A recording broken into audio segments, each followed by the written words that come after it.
Hello, ladies and gentlemen. Welcome back to another Talking Rugby Union podcast. My name's Joe Harvey. I'm joined by Chris Hill, who's a normal pundit on this. We've pulled in someone else on this. Well, no, you're a regular. We're accustomed to hearing your voice. A man whose voice we're not accustomed to hearing is that of Charlie Beckett. Charlie, how are things? Hello, lad. Yeah, I'm good. Thank you. Thanks for having me on.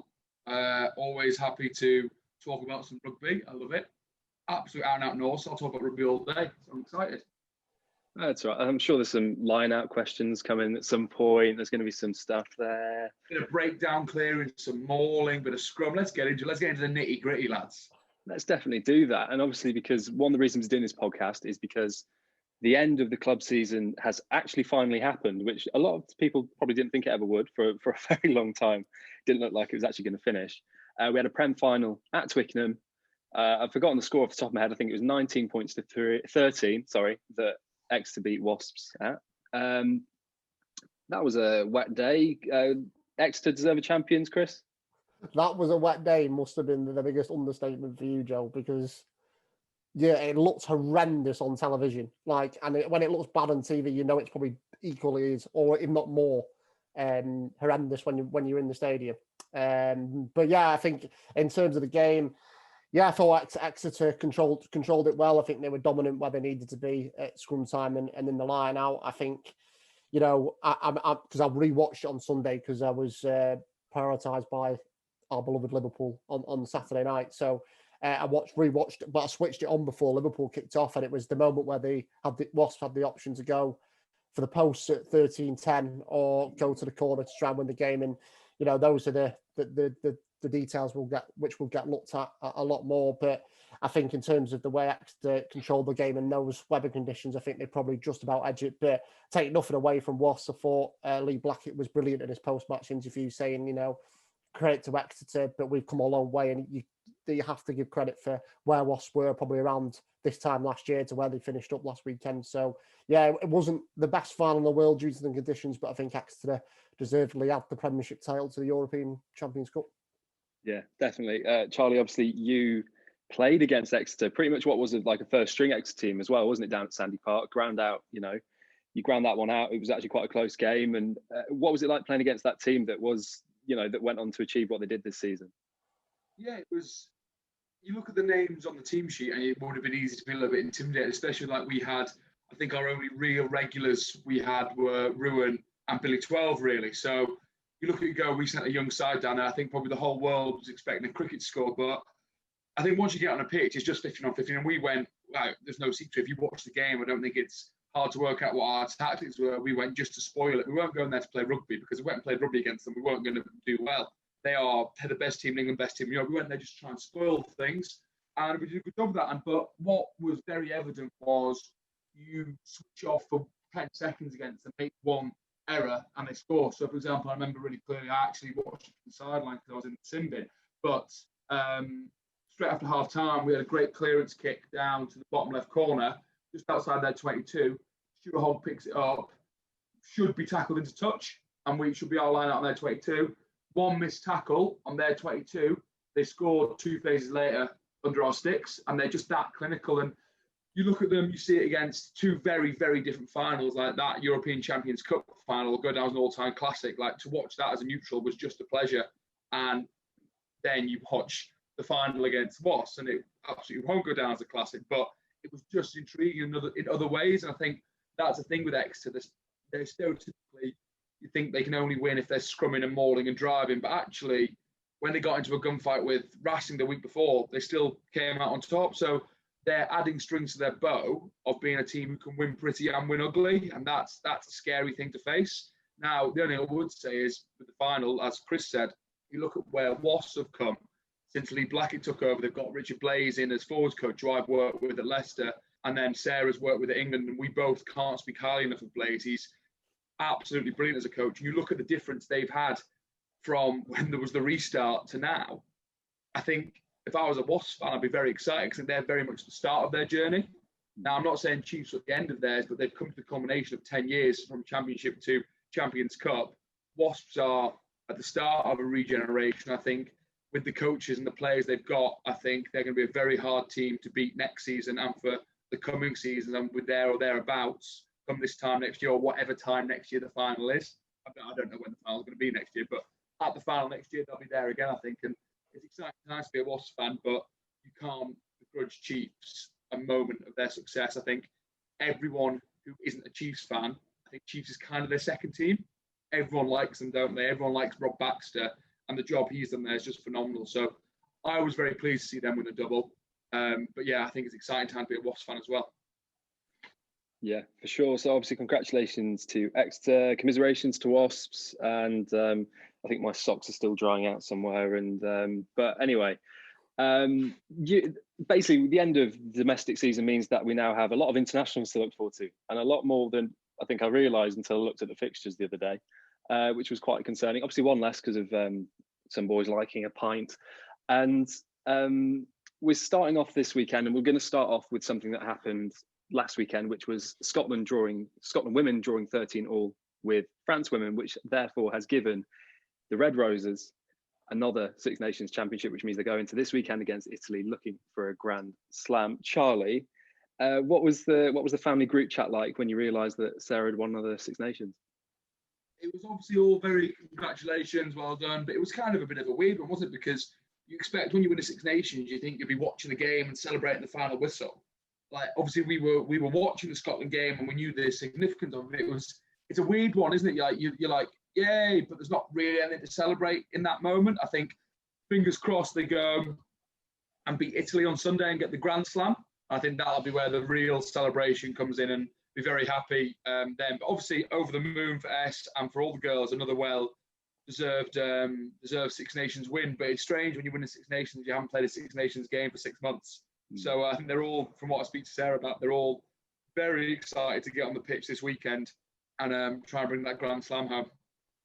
Yeah, I suppose you're probably one of, if not the best person to ask about. It's, obviously during lockdown, there wasn't much of a horizon for anything for a significant period of time. How much work was Sarah, and obviously you'd imagine that she's a microcosm of the entire squad, how much work was she putting in to be ready for when rugby did return? Mate, I can't speak highly of how hard S worked in lockdown. Like, we were at home, and it's funny, we laughed, like we were both at home, both training, and you'd think we trained together, but we have very different schedules. I think she spoke about this on a podcast before of, so I'm used to training early doors because that's what in men's rugby we do. But because in the girls' game with Quinn still, they have to cater for not everyone being full time and they're waiting for people after work. She's used to training in the afternoon. So we kind of crossed paths at about 1 o'clock when I'd finished up my training and she'd start into. We had conservatory at home where we were lucky enough to have some weights in the watt bike, and we kind of crossed paths at that point. But no, she worked so hard, like just killing herself, running on the watt bike, doing all the weights, doing a rehab, a prehab, everything. Like, she worked incredibly hard, and was a lot. What the girls were very good at, England and Quins, were getting on Zoom calls for like group yoga, group conditioning, group like keeping each other like the team feeling, which was really good to see. And they all worked incredibly hard. I think you can see that with now Allianz Premier 15s, how that's come back. Like, so they've obviously got the adapted rules because unfortunately the clubs haven't got the funding. They can't afford COVID testing like the men's Premiership clubs can. They've come back with these adapted rules, which have just meant the ball in play time is astronomical. It's huge. Like, some of the numbers S is telling about on their GPS, she's running over 10, 11K a game, which is crazy. And actually, it's making for really good rugby to watch now. I think they're all very much looking forward to, hopefully, fingers crossed, after the pandemic, getting back to normal rugby. And obviously, the Six Nations is back to full rules this weekend. But I think you can see they've obviously put in a lot of work with how fit they've all come back, and the quality of games is testament to the work all the girls did across the whole league in the lockdown. Yeah, of course. And Chris, obviously, the adapted rules have kind of a knock-on effect because obviously we do a lot in the national leagues and we talk a lot about the community game. And obviously you did a piece that went out yesterday of the day of recording, so that would be Wednesday for anyone, because obviously this is going to be released on Friday. You did a piece about the return of the game pretty much below the level of one. Do you think those rules could maybe give a basis for us as to like what a return for people that aren't getting paid full-time to do it or aren't playing at an elite level? Do you think it could be a guideline? I hope so. I really hope you're right, Joe. I mean, I think you put in your interview with Katie D on the Clean earlier in the week that you said I think there was 2 fixtures so far out of how many there've been in the Allianz Premier 15s. I think we've had 3 rounds so far that have fallen by the wayside because of COVID. And obviously you never want to see a game be affected because of health reasons, but I think that's actually quite a positive statistic so far. because there has only been 2 games which have had to be postponed. The question is, if that continues and we get to round 8 or round 9 of the Allianz Premier 15s, then the statistic is still pretty low, whether we can take that forward into National League Rugby and University Rugby and Community Rugby, because we're all absolutely desperate. Everyone that seems to be talking about rugby at the moment is desperate for the community game to come back in particular. I know kind of Eddie Jones has been pretty vocal on it over the last couple of weeks. He's been doing his media conferences. He has been asked a question about putting smiles on people's faces at the moment and how England's senior team and the Red Roses can help with that. And I think he even said today rugby has become a bit of a laughing stock, and we need to change that perception. And we all hope that maybe what the Allianz Premier 15s have done, they've taken the lead and they are the example and they are the litmus test, if you like, to see whether this can work. And I really, really do hope that is the case. And in January, we do have some competitive rugby coming back. Yeah, for certain. Obviously, COVID has already struck with the Women's Six Nations. Ireland's game against France, despite these amazing efforts that went into it to try and get it on because of different COVID rules in different countries, unfortunately, that has had to be cancelled because of some cases in the France camp, which is a tremendous shame, especially as France are one of the kind of one of the bigger teams in the women's competition, and Ireland are a growing powerhouse within that. So we hope everyone involved with that is okay, and maybe hopefully some people even enjoy a weekend off. Never know. And obviously, I think myself, Chris, Charlie probably more so than myself and Chris, are wishing the Red Roses all the best this weekend in Parma, which I suppose brings us to Super Saturday, which is a bit confusing for me. I'm used to that being a football thing, but is it Super Sunday? Is it Super Saturday? I don't know. Super Sunday normally for the football, isn't it? Oh, see, I only got Sky a few months ago. I don't really know what's going on. But so obviously I'm going to try and remember the exact order of the games that we're playing, because obviously I think it's probably better to do it that way. Wales are playing Scotland in a game that ultimately means pretty little in the grand scheme of things, and we'll kind of just gloss over that one. And then after that, it's Italy versus England. The squad for England has been released, and I'm going to start with a very niche specialist question for a debutant. Charlie, how good is Johnny Hill? Oh, he's very good, mate. I was very pleased to see him in the side when I saw it about an hour ago. More than that, I'm just happy to see in one position at least Eddie's picking on form. I don't know what poor Ben Spencer has to do, to be honest with you, which I'm sure we'll go on to at some point. But I think since the restart, Johnny Hill has been the form second row in the Premiership and his European exploits as well. Playing against him and Johnny Gray that night was really like, you grow up, and as a professional, you want to play against the best, and they're two of the best in the world at the moment. So it was great to test yourself against them, play against them. He's very, very good, and I'm very excited to see how he goes on that next step up on the international stage this weekend. Yeah, of course. And Chris, Charlie just mentioned him there, Ben Spencer, not involved with the squad at all. Willie Hines is only out because of injury. Ben Youngs will make his 100th appearance for England, and then on the bench it's Dan Robson. And as Charlie said, what does Ben Spencer have to do? I was baffled by that. I mean, I think Spencer and Robson are the two names that we've been looking out for to go sort of with Youngs as the trio of scrum halves going forward. And we know Youngs is been going to get that 100 cap, but it'd be really nice. And, Ben Youngs is a class player. Let's not, he's done so well for England over the 10 years. I think he's earned those 100 caps, which is a staggering amount of caps won in that space of time with injuries and whatever. But I'd personally like to see Dan Robson get a few caps, get a few starts under his belt during this Autumn Nations Cup, because he absolutely deserves it. And if Ben Spencer was in there, as well as Charlie quite rightly says, I'd 100% get him involved as well, because I think those two are the two best scrum halves in the country at the moment. So I think what Eddie has done with this team selection, yes, Johnny Hill is in there based on form, as Charlie says, rightly so. He's been up there as one of the best locks in the country. But he's sort of, if you look at the back row, no room for Jack Willis, who could well be in there, but he's gone with, Curry, Underhill and Vunipola, and that just shows he's sticking to tried and tested methods, and I think that probably applies for Youngs at 9 and Farrell at 10. So I think he wants to get this job done first, get that bonus point, put the pressure on Ireland, who who go to Paris on Saturday, and then maybe in the Autumn Nations Cup, we will see those guys who have really been performing well in the Premiership get their opportunity on the international stage. I hope that is the case. I know Eddie in the past hasn't really done that, but I hope sort of these block of games between now and December, we do get to see those uncapped guys make a real impact. And I saw a shake of the head when Jack Willis was mentioned there. I'll come to Jack Willis in a second. I just got to say, in the scrum half point, I think Willie Hines, obviously I'm biased. I know Willie's a friend. He's my captain. He's been my captain at Gloucester. I think he's maybe the most underrated player in the country.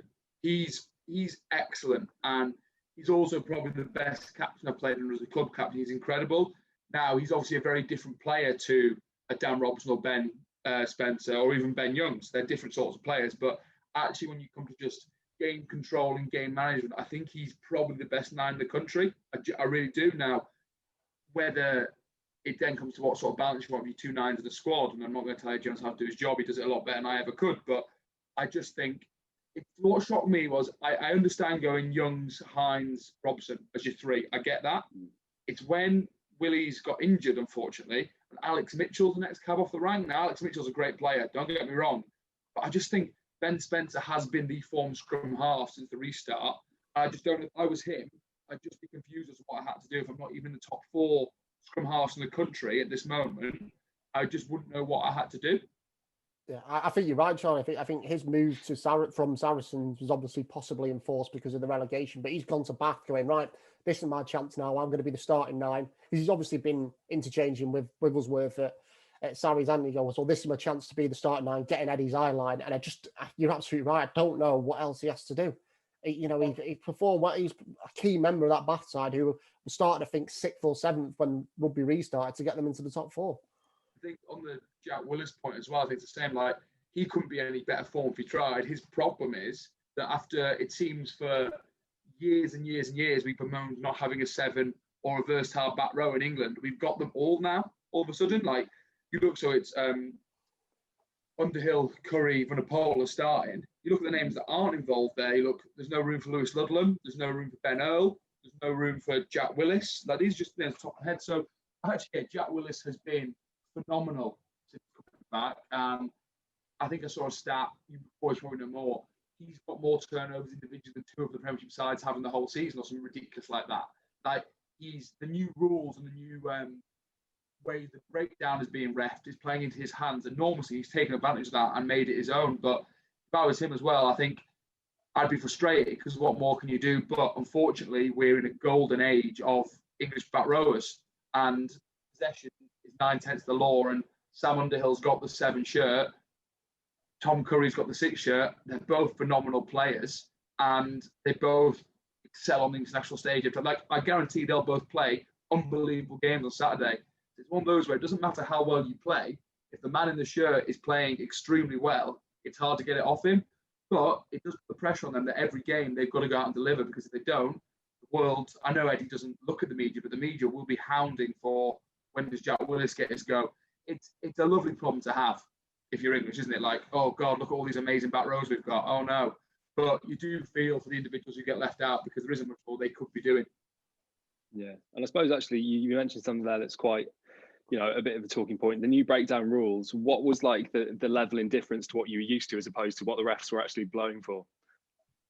I think obviously you can't roll or crawl now on the floor, which is getting used to, because for so long you are, when it was legal, you are coached on the floor 360 roll because it's hard to get on the ball.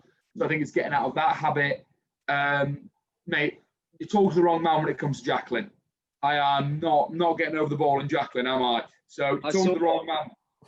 There was one against Saracens. No, there was one against Saracens. Those lads, right, I'm gonna pull back the curtain here. I didn't actually make that turnover. Someone else did, and I just picked it up, so it looked like I did. No, you did it. I made the turnover and pulled out, and I picked it up. So I didn't make that. I'll pull back the curtain now. I'll admit that now. I saw you tweet about it, Joe. You were like, "What a turnover, Charlie." And Mark Best replied, "Go, he'll never shut up about it." I haven't spoken about it once. It wasn't me. So from a Jacqueline point of view, the big one for me is, I think, clearing breakdowns now.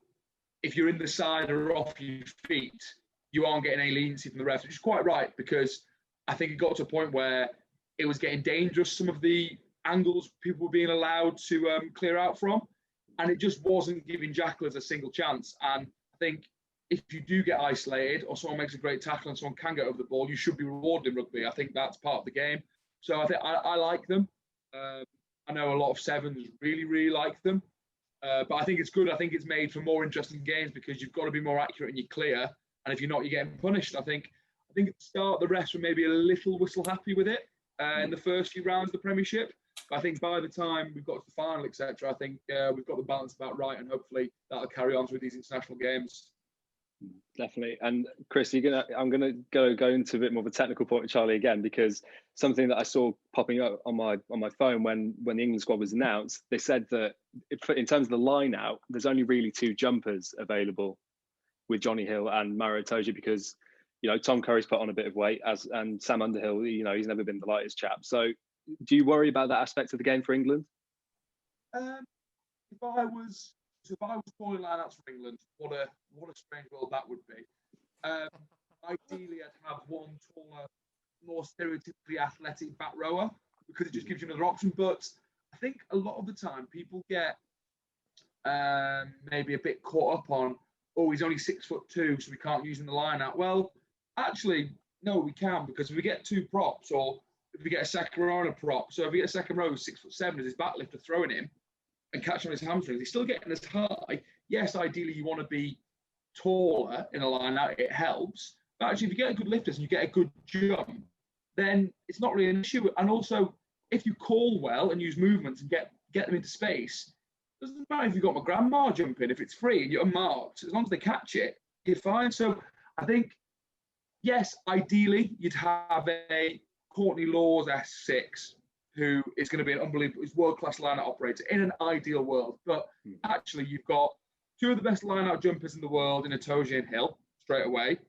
Tom Curry, we've seen using a line-out and is an effective option. Yes, Sam and Billy Vunipola aren't so, but actually, you can play most of rugby off 5-man, and if you work, like I say, you work your movements well enough, you'll get people to space. That it doesn't make too much of a difference as long as you work it efficiently. And also, you look at the pros you get elsewhere in the game, having Curry and Underhill on the pitch together with Billy carrying the ball, then actually, yeah, you do trade off maybe one less world-class jumping option for 3 or 4 more turnovers again. So it's how you want to play the game. I wouldn't be too concerned. I'm sure people have discussed it, and like you say, they can use Curry when they need to, and they've got 2 of the best in the world in their second rows, and I'm sure they'll be absolutely fine.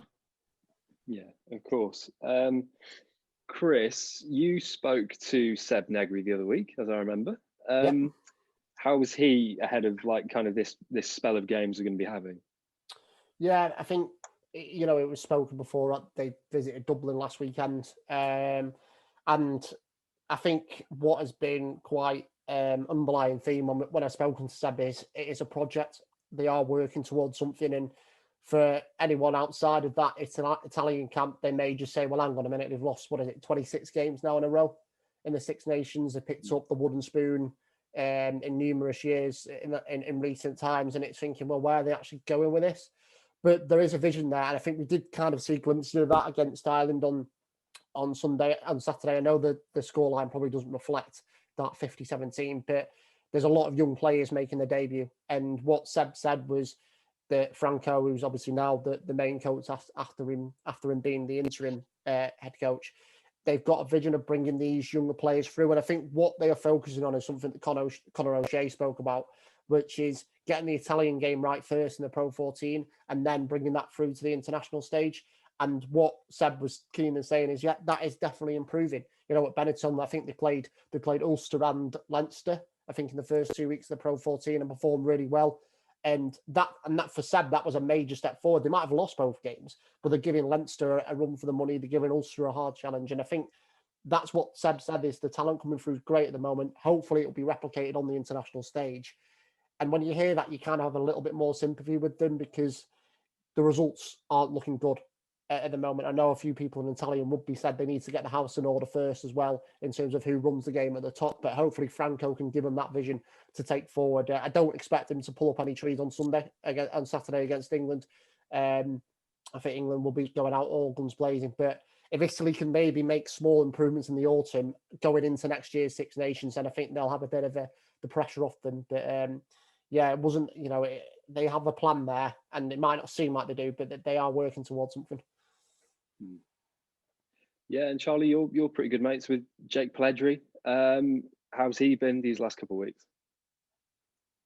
Yeah, he's just Jake, mate. Like, you forget, like, he's my mate Jake. I've known him for a while, and then mate, I'm going to sound quite hard about him. You walk past Jake in the street, and you wouldn't think anything of him. Like, and you'd see him in the gym, and you wouldn't think anything of him. And then he gets the ball in his hands, and he's probably the best ball carrier in the world at the moment. And you just look at him, and you go, how do you do that? I remember speaking to him. I was like, mate, when you go on like one of these pinball runs where you bounce about 12 people off in a row, I was like, do you know what you're doing? He was like, mate, I'll be honest with you. I hit the first contact, and then I have a vague idea of where the line is. Like, if I see someone, I just hit them on the way. And it's phenomenal. Like, I was chatting to Tom Hudson about it the other day. There's some people in rugby who are world class, and they can tell you exactly what they do day in, day out to mean that when they go on a pitch, they can be world class. Now, Jake does everything right. He does his stretching, he eats right, he does everything right like that. Don't get me wrong there. But actually, if you try to ask him, like I did, what he does on the pitch that makes him world class ball carrier, he's like, mate, I just do what seems natural to me. And he's just got that natural gift of like being incredible when it comes to carrying the ball. He also has an incredible work rate. You look at the number of carries and tackles he gets through a game. That's astronomical. It's phenomenal. He's great. He's good. He's got a good grasp of the Italian language now, which is helping him in camp. I joke telling him that he's obviously seen off Sergio Parise now, and that Sergio won't get his goodbye because Jake's got the 8 shirt. And he goes, no, Sergio will be back for his goodbye, I'm sure. But we have no, he's good. And obviously, lads, there's a real strong southwest of England, in particular Harvey and Gloucester, feel in that squad because you've got Cal Brayley out there now, obviously playing for Treviso, for Benetton, and playing for Italy. You've got Seb, who's Hartbury, is out there. You've got Jake, who's Gloucester, and then obviously young Steve Varney has just been picked because I think it's his mum or grandma. I can't remember. I was chatting to him. Yeah. Full Italian as well. So there's a real connection to Gloucester and Hartbury, which is hilarious. But I think, like Chris said, they've got those 4 names I used there, and then loads of them. They've got some really good young players. I think it's the thing that's frustrating if you're an Italian fan is it seems like for the last 5 years we've had the same conversation of we've just got to get it right. We're just developing still, and you're like, well, how long can we be doing this because we're missing a generation of talent while we're trying to get our house in order? So, like I say, hopefully Franco's the right man to do it because I think they've got a very exciting squad there. But you just, like you say, you kind of just you roll your eyes and laugh and go, well, that's Italy. They're never going to quite get it. But fingers crossed they do. I think they have, like you said, they've got the right players there, the right player pool. It's just getting the house in order behind the scenes. But no, Jake's good. He was excited to get back out there and get back on the international stage. I think, sorry, Joe, as well, just on that I think Jake wasn't allowed to play his game either by Ireland, which possibly didn't help Italy last weekend. They were so intense in defence. And I think Seb made one break, I think, when they nearly scored at Italy straight at the start of the game. But Jake couldn't really enforce himself on the game, which was disappointing for him and disappointing for Italy. And just one thing I wanted to ask Charlie while we've got rugby royalty here is with you absolutely do not have rugby royalty here. Well, for TRU, you would definitely rugby royalty.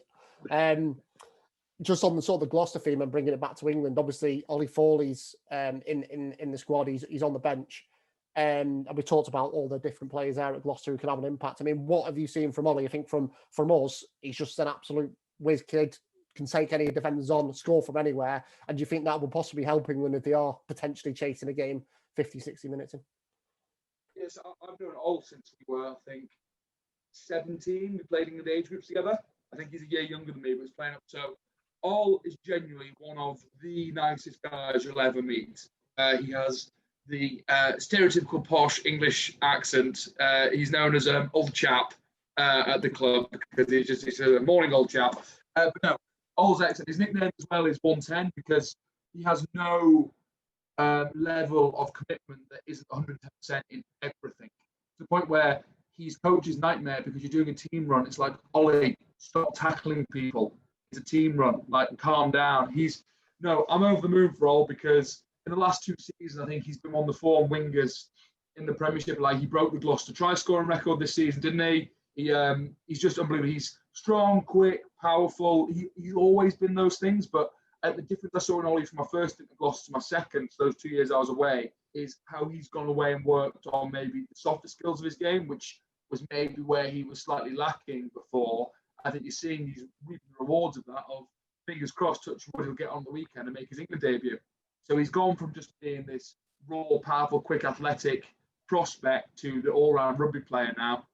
And there won't be many people who could play for him that will have more people happy for them than Ollie Thorley this weekend. Everyone at Gloucester, everyone around here will be over the moon for him. He is Cheltenham royalty. You talk about royalty. He is royalty in Cheltenham. And I'm sure there'll be a lot of, I was going to say Prosecco, we're in Cheltenham. There'll be a lot of the finest champagne raised to Ollie Thorley on Saturday if he gets on that pitch to make his debut. Yeah, and just as a fun bit of trivia, who is Ollie related to in the England changing room? I have no idea. I just Googled it to make sure I was right. So it's okay. He's related to Maro Itoje. How? Hang on, let me just get this correctly. His grandfather remarried a Nigerian woman who is the Saracens' Lock's aunt. Oh, well, that is a great bit of trivia, Joe. I'll be 10 points to Joe. Thank you. I need all the points I can get. So obviously that's that game. And then the thing is, what's really interesting about this weekend is that the last two games on Saturday have such a bearing on what is going to happen with the championship. So if England basically need to get a bonus point win, I think that's all pretty obvious. That's pretty straightforward. And what needs to happen is in the France-Ireland game is that Ireland need to beat France for England to win the Six Nations, but Ireland cannot get a bonus point win. If Ireland get a bonus point win, do Ireland win it? Yes. Right. But if Ireland don't beat France, France win it. So if France beat Ireland, France win it. Only if England don't pick up a bonus point win. Because it'll come down to points difference. I think I'm on this. We should have a list in front of us telling exactly what the permutations are, but I like this method better. Yeah. Just making it a lot I'm just more engaging. That's not my job. To be fair, me and Chris actually talked about this on Monday, which is why I thought I had a grasp of it. And then partway through saying it, I went, I've completely forgot what this conversation was about. So basically, if we want to bring it home to Twickenham, we need to get a bonus point win, and we need Ireland to beat France without a bonus point. So if Ireland wins 6-3 in a shocker, and we get a bonus point, we're buzzing. Yeah. Pretty much, yeah. Okay. That is the summary. Yeah. So, I mean, obviously the teams have been released. France, yet again, have gone pretty strong after a strong performance against Wales last weekend. What a win that was. They did look very good. Antoine Dupont, just unplayable at 9. Mate, he won't remember. He's same age as me. Oh, no, he's a bit younger, but was playing up age groups. So we went out to France to play him at 18s. And there was this talk of this wonder kid playing 9. And we watched over for it, and he scored about 4 tries in the last 2 games, like showing and going. And all we spoke about was, don't take his dummy at guard. Don't do it, because he's going to go for it. And amazingly, it wasn't me who was susceptible to it. I won't name names of who it was, but it was the second row I played in the Leicester Academy with. He now plays for Dragons, and his name rhymes with Roe Raxiru, which there isn't many names that do. Anyway, Mr. Raxiru took the dummy twice in the first 10 minutes. Oh, no. Looking at me going, why did I take it? We spoke about it. I was like, I know. You did, and he scored. Thanks for that. Oh, no. Oh, God. Yeah, but he's definitely probably the world's best 9 at the moment. Maybe, Aaron Smith's been pretty good. He's definitely in the conversations. He's probably on form. You'd struggle to find many playing better than him currently. For sure. I think the half-back pairing is probably up there, though, as number 1 in the world at the moment, potentially. I'm just trying to think. I mean, Ent-Mac was, but I don't think he missed one kick today last weekend against Wales. I think he was pretty much on the money. I think probably what helps them is the fact that, they play club level together. I'm not sure there's many in the world that can possibly say, could be completely wrong when I say that, but the fact they've got that synergy between 9 and 10 is something that they're definitely benefiting from at the moment. Yeah, definitely, because obviously Johnny Sexton and Conor Murray don't play together, but unless it's been announced otherwise, obviously that game is going to have huge bearings on what happens with England's championship hopes. I suppose, who are we backing to get it sorted this weekend? And we'll start off with you, Chris. I'm going to go England based on the fact that Ireland's record in France is so bad. I know they got was it the win the other couple of years ago, the Sexton drop goal, and you know, I think that's one side of it. I think also going to France and getting his bonus point is incredibly difficult in its own way, and I think Ireland have played France at not the best time as well. This is a French team which seems to be full of confidence. Obviously, the Scotland result didn't go the way because of ill discipline once again, but this is a side that, you know, is done extremely well in the Six Nations. They seem to have just forgotten about sort of the World Cup and how they, you know, exited that because of another bit of ill discipline. You know, they've got the coaching team together. Sean Edwards is there, and they just seem like a team with a plan now, and they just seem invigorated by the fact they've got the World Cup, don't they? In 3 years' time now. So I think it's going to be tough for Ireland to get the bonus point, which is why I don't think they'll do it, and I think England will have no problem getting the maximum against Italy on Saturday afternoon, evening, or whenever it kicks off. Charlie's thoughts? I need to clear something up on the stipulations again. If we get a bonus point and France win with a bonus point, do we win it? I think it comes down to points difference, which currently is England have a 2 better points difference than France. All right, I'm going to say France win it. Ooh. I reckon England will get a bonus point against Italy, no problem. Well, I say no problem. I think it'll be cagey. I reckon they'll just get a bonus point. I don't think it'll be a trouncing. I think the French will get a bonus point against Ireland, and I think they'll just do enough to get it on points difference. But saying that, obviously England could go and it depends how Italy shape up, doesn't it? If England go and win by 50 odd points, then France aren't doing that against Ireland. But I think England will win by maybe 10 points with a bonus point, and I reckon France could do 15, 20 points, because I just think if you're all French side going out knowing that you've got to get a bonus point, you've got to win by 20 odd points, I think you're just completely in your wheelhouse of actually we're going to go and just play rugby, which is what they do better than anyone in the world, don't they? So actually, I think that could play into the hands of actually we've got to get a bonus point and we've got to win by 20 points. I think that's a French challenge that they'll love and they'll go for. So I'm going to stick my neck out and say France. Ooh. Joe? Oh, I wasn't expecting to be asked. I'm going to say, I'll say Ireland. Let's just make it interesting. Ireland bonus point in France. Easy. Right. Before we go, Charlie's had a new column out on TRU that went out yesterday. Really excellent. I kind of described it in my head as a love letter to fans.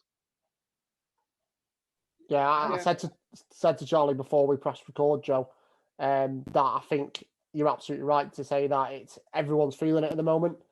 And for someone to play at the top level of English rugby, like Charlie, to come out and pretty much say the feelings that everyone is thinking, I think it just resonated with so many people. And that's not just rugby. I know Charlie managed to get Liverpool in there, which is always a bonus for me when I'm reading through stuff. But he is a fan. You know, he's a top player, but he's also a fan. And that's what came across really well for me in the piece. Sorry, Charlie, I jumped in there. I was just going to say, when I started writing it, it was meant to be how I pitched to Joe was just a behind-the-scenes day-to-day of what it was like playing with COVID. I started writing it and I was talking about the tests and the gloves in the gym and masks for line-outs. And I was like, these have all been differences, but nothing was too major. And it just hit me then more than like the thing that I've missed most about playing pro has been having the fans there. So whether it's 20,000 at Kingsholm or 2,000 at Stade Santander with Jersey, or probably funny if it's 500 on Monday night in the A-League, like I've been extremely fortunate of my 3 clubs have been Leicester, Gloucester and Jersey. All 3 have phenomenal fan bases who it's more than just a sport. It's more than a Saturday to them. If they see you in the street on a Tuesday. You're there for half an hour chatting to them. That's just the way it is. That's part of being a player for these clubs. And sometimes it's great. Sometimes it's a little bit frustrating because I really need to get to the post office. But I will talk to you about the lineup that I lost on Saturday. You're going to want to talk about that. But I just miss, after games, that feeling of chatting to the fans, like the energy you get when you can feel that you've done something, you've been a part of a result that's going to make their week. They're going to be happy for the next week. They can go into work on Monday with their head held high because there's a Bristol fan who works opposite them and you just beat Bristol. Like, I just miss that buzz, that energy, that those conversations, those in the clubhouse after, having a beer, having a chat. I miss these things, and I think we've all been aware of how much the fans miss being there. But I think I just wanted people to know, like, I can only speak 100% for myself, but we've spoken about enough in the change room. Like, we as players, God, we miss the fans as well. We miss them so much. And people talk about Anfield's 12th man, you talk about Kingsholm's 16th, people think, oh, it really isn't. Like, having 20,000 and the shed roaring behind you, it makes a difference when you go to those dark moments. And I think you've seen that, across all sport, but particularly rugby and football. There's been some crazy results and crazy scores. And I do think not having the fans there has played a huge part in that. And I said in my column, I'm not going to get into the financial side of it because there's huge financial implications for all sports, all levels, not having the fans in. But purely on a person-to-person basis, I miss dearly having the people in there, having the cheers, having the boos, having that laugh with the fans. Like, I miss it so much. And the sooner we can get back to 10% capacity, 20, 30, 40, 50, whatever percent capacity we can get to, it's going to make a difference financially, but more importantly, emotionally to people. That's fans and players. So I think the government are reviewing it on the 9th of November. That's when they are. I said the frustration comes from, you see pictures of socially distanced crowds watching plays and performances. And I'm a huge fan of musical theatre. I'm over the moon for the arts that they're getting people in because they need it. They really need that. I don't understand why we can't at sport as well. We're outside. Surely it's safer. If that's safe, I want everyone to have fans back. I want every industry to be financially helped by having fans back. I want people to go and do what they enjoy because this year's been horrible and we need to get back to what we enjoy. And it's important to be happy and we've got to do what we can to make each other happy. Let's just get the fans back in. Ethan Waller wrote about it in his column recently. Like, let's do it safely. But I was there the night that Gloucester had the trial with 1,000 in, and it worked without a hitch. And that was in just one section. They did it in 10% of the ground, so they could then roll out 10,000 around the ground was the plan. And it went without a hitch because fans are self-policing. Like, if you haven't got your mask on, one of the fans saying, oh, put your mask on, because they know that if you don't, they might not be able to come next week, and they're going to do whatever it takes to come next week. So I just really hope that they review it, and that by the time the next Premiership season rolls around, and if and when the Championship starts and the National League starts, that we can have fans there because we just miss it so much. I don't know if you saw as well that there's something on Twitter about a video going around in Legoland with loads of people just sat just around that Lego. I was like, yeah, great, these industries are happening, but these people at Legoland are watching some show at Legoland. How is that different to getting fans into Kingsholm or fans around the country? It's just, I think for us, because we all love sport, we are so frustrated that we can't go and watch our favourite teams, but you can go and visit Legoland. I think that's, it's just, that's the frustration for me, but I don't think I could sum it up better than what Charlie's done there, to be fair. No, not at all. And obviously, you can read Charlie's column on TRU now. Chris, what else have we got going out towards the end of this weekend? It's been a busy couple of weeks. We've obviously got a couple of things from England. Eddie Jones, Henry Slade and Owen Farrell spoke today just about sort of obviously the squad announcement, how they see the game going. It's a lot of talk around Henry Slade, which was nice. So that should be going up. We should have something with Sean Edwards as well. Fingers crossed. Ahead of France, Ireland. You've got World 10s as well, Joe, haven't you, coming up? Yeah, speaking to some. Well, I don't know what's going to be going out when, but basically, I'm speaking to DTH Van der Merwe, who's playing for the Miami Suns. Then I'm also speaking to Westcliffe's Jake Campy, as well as Ben Seamer, who plays for the Ohio Aviators, as well as Seattle Seawolves in Major League Rugby. And then also later on today, which is the day we record, which is Thursday, there's a piece going out with John Mitchell, Tom Curry, and Charlie Ewells about the battle of the forward pack, essentially, as it is. So yeah, that's kind of what's going to be going on for the next, couple of days on TRU. We'll see when they all go out. Chris has also had, he's been speaking to Warren Gatland this week. There's been loads of stuff going on. Eddie Jones, I think, the other day as well. So it's been going well, and that's all going to be available for everyone to read on Talking Rugby Union across the weekend. I'm sure we'll be resharing it all with the weekend coming up that we have got. And I suppose that's all that's left to say is, Charlie, thank you very much for joining us. Cheers, lads. It's been a pleasure. Yeah, Chris, I'll probably be speaking to you in the next couple of days anyway. So I'll speak to you when I speak to you then. And thank you very much for listening to this Talking Rugby Union podcast. I've been Joe Harvey. Goodbye.